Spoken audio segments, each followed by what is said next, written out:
우리가 운동을 좀 해야지 하면 제일 먼저 떠올리는 게 등산입니다. 남녀노소를 막론하고 누구나 쉽게 다가갈 수 있는 운동이라고 할 수 있겠죠. 그러나 잊지 말아야 할 점은 등산은 엄청난 체력을 소모하는 운동이라는 겁니다. 생각보다 힘들고 위험성도 많이 내포되어 있죠. 그래서 미리 제대로 알고 해야 합니다. 등산을 하다 보면 체력이 떨어져서 넘어지거나 발을 헛디뎌서 다칠 위험도 많고요. 산을 내려온 뒤에는 며칠씩 다리 근육통이나 무릎 통증에 시달리는 등 후유증도 만만치 않습니다. 그럼 어떻게 해야 안전하고 부작용 없이 등산을 즐길 수 있을까요?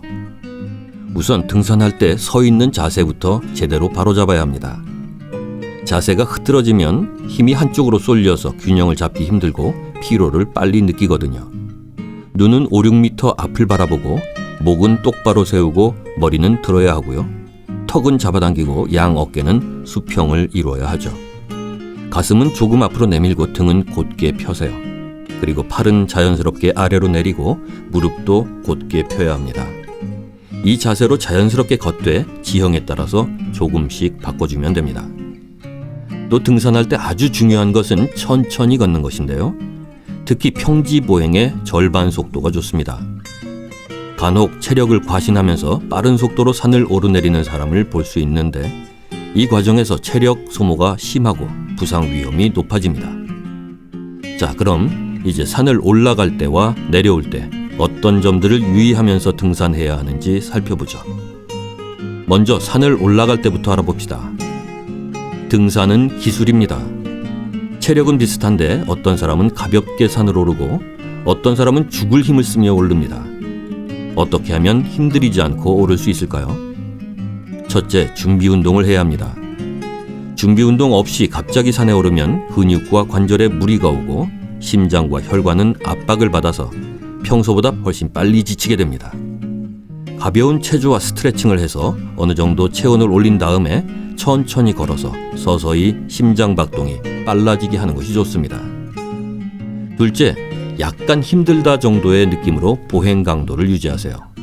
약간 힘들다를 넘어서 진짜 힘들다라는 느낌이 드는 순간부터는 피로 물질인 젖산이 체내에 급격하게 증가해서 피로가 몰려오게 됩니다.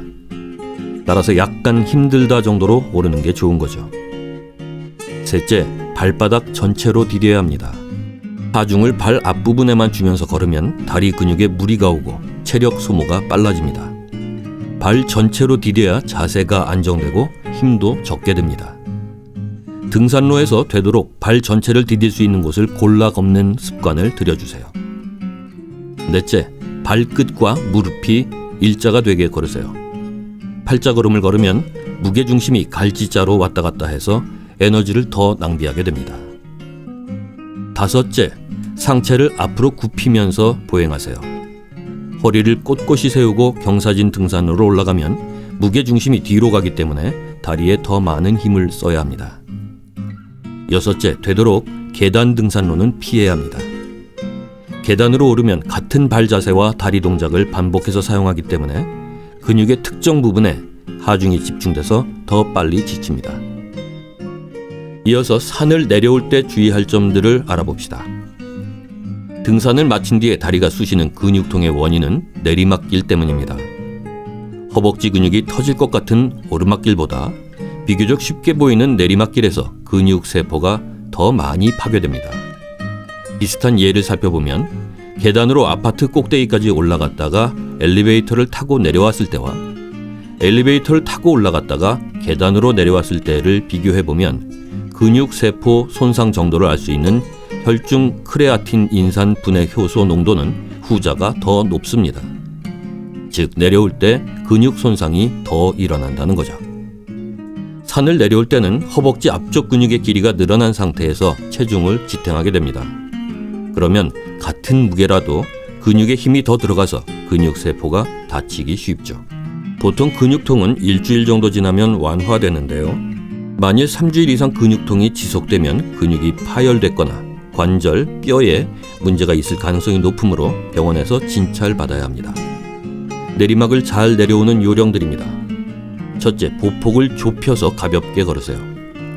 보폭을 크게 하거나 뛰어서 내려오면 체중 부하가 심해져서 근육, 관절, 허리에 모두 무리가 옵니다. 내려올 때는 착지 충격을 부드럽게 해야 하므로 사뿐사뿐 걸어야 합니다. 둘째, 40-50분 보행 후에는 5분에서 10분 정도 휴식하세요. 쉴 때도 앉아있지 말고 가벼운 스트레칭을 해주는 게 좋습니다. 셋째, 등산용 스틱을 이용하시고 배낭 속 짐은 최소화하세요. 스틱은 착지 충격을 분산시켜서 다리로 가는 하중을 줄이는 데 도움이 됩니다.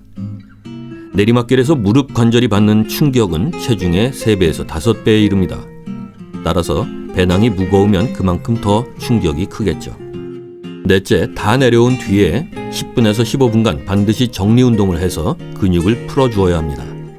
주로 다리, 복부, 어깨 등 큰 근육 중심으로 스트레칭 해주세요. 네, 오늘은 근육 손상을 줄이고 안전하게 등산하는 방법들을 살펴봤습니다.